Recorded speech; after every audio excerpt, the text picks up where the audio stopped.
everybody. In this video I just want to go through some of the different video types that I've been making, and I think this could really be helpful. It's just some stuff that I've come across as I've been playing with this over the last couple of months during lockdown. Now I think it does take a lot of time and it takes quite a lot of effort, but really creating these video resources could be something that in the long term has a huge benefit and actually saves time and effort. Right. So the different video types that I've made this week's work videos, which is kind of where I talk through the students what they're going to be doing. I've done the kind of the chalk and talk content videos. I've done my series done in 60 seconds, which is going really well. I've done some course information videos, and I've got some on here that were made by the members of my faculty as part of the transitional work stuff. And then like this one, I've done some instructional videos. So this week's work videos one, and these have been setting the students work week, giving them their weekly task, giving bits of whole group feedback, and how well previous work's been done. I think the whole group feedback bit is a thing I could probably do a bit more and do a bit better. The student feedback on these has been really positive.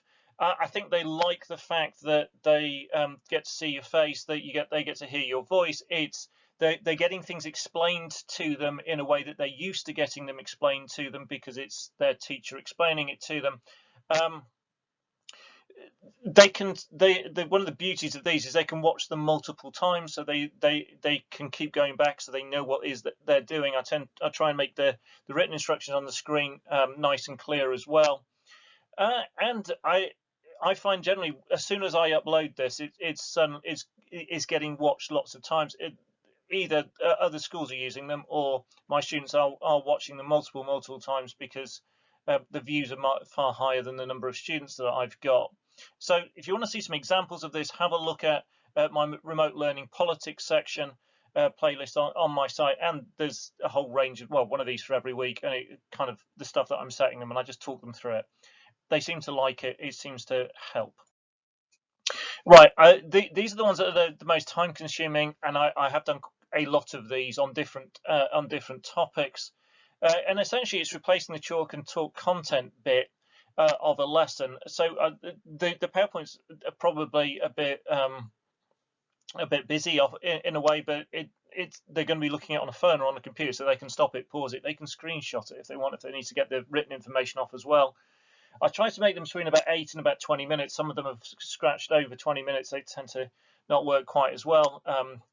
And the real advantage to this is, I think, well, it's better than, in a way, it's almost better than Real Me, because it can be paused and rewound, and as I'm sure as you're shouting at the screen at the moment, fast forwarded.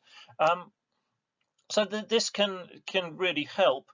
And it gives them that reassurance. I've taught an entire politics section on this, or have been teaching an entire politics section on this, on political ideas. It's not a straightforward topic. It's a bit different to other stuff that we've done. It's quite high order stuff.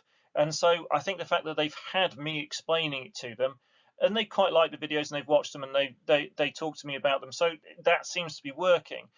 The real thing going forward is I think these are going to make excellent revision things for them. So I think they're using them now when they're doing their flip work, their remote work, but I think they'll watch them again when we come to the exams, assuming they happen next year and in future years.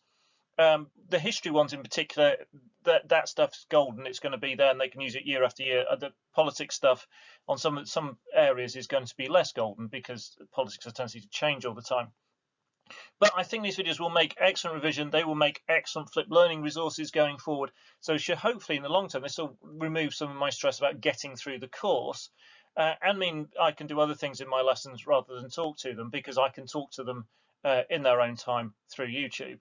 So it really should be worth the effort in the end, but they do take a bit more time to put together.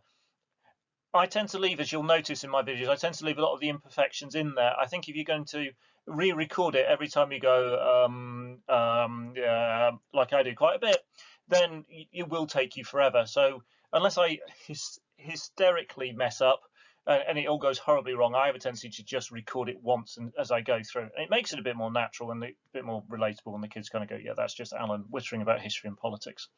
So there's a whole series of these. There's some on Russian history, there's some on American history, there's some on Tudor history, there's some on political ideas. I've decided doing some stuff for the early part of the politics course as well. So if you want to have a look at those, by all means do. The done in 60 seconds one, these have been the biggest hit, really. I'm not sure whether it's my students watching it or other people. They're quite challenging and fun to make. I've got a template which I'm happy to share with people, where I just put in the title. I put in a load of blurb that helps me as I witter through it. I have to re-record these several times because getting it done in the time can be a real challenge. It's short, it's sharp, it can give clarity to students about a key person, event, a theme, development, whatever it is. And I think it's going to be a useful learning tool going forward. And one of the things I intend doing is kind of in future time showing these to students. Go, this one's mine. Go make your own. And I think that will be a really good thing going forward. It's a nice thing to have a big bank of, and it will. I think it'll help a lot of students. I've had some real positive feedback on that. So check out my Done in 60 Seconds playlist and to get some more examples of that. Right, another thing that we've produced, and I think lots of people have done these for the transition work, is we created course information videos. I think YouTube is a good platform to sell your courses, to sell us to potential students. We've done some unit ones as well as some kind of whole course ones. Again, I'm thinking going forward, I might have these playing on a loop during open evening, save you continue saying the same things, or if people are waiting to talk to somebody during that. It also means people I'll intend doing a big push on them before open evenings, things like that, so people got a better idea. It's also something that you can make kids sit and watch during course change stuff, where people going, well, I think I don't want to do that anymore, I want to do this, and we'd be able to say to them, well, go and watch these 5-minute videos about the overall course in Unit 1 and Unit 2, and then come back and tell me why that's something you really want to do. Or if we've got students, we get them every year who are sat in enrolment. This year might be even worse than any other, who are there at enrolment go, I don't really know what I want to do. And you can go, well, actually, go and sit in this room with your phone or whatever and watch these videos on these different courses and see which ones really strike you as something that you want to do. And it might help us get some of the right kids on the right courses if we've got more of this information out there that they can consume in their own time, and then they're not necessarily having to then make a snap decision on a particular day. So I think these are going to be, again, I think they take a bit of doing, but I think they're going to be well worth the effort. The other bit that I've done are instructional videos. You're watching one. I hope you're enjoying it. So I've done how-to. I've done it on creating a YouTube channel. I've done it on uploading videos. Fran's done a really good one that's on the CPD playlist that I've created on flashcard apps. This might be more important for more practical subjects than what I do in history and politics. There is potential with some great technology. You could use things like visualizers, or you could use a different method of filming that I use. So if you are showing a practical skill, you can do a how-to on it.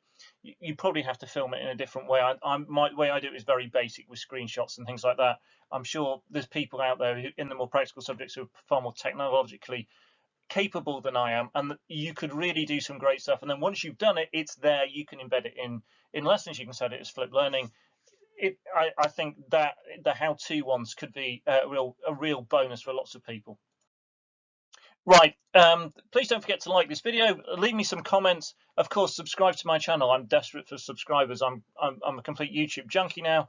Thank you very much for watching. Hope this has been helpful. Give me a shout, ask me any questions. I'll see you all soon. Thank you very much.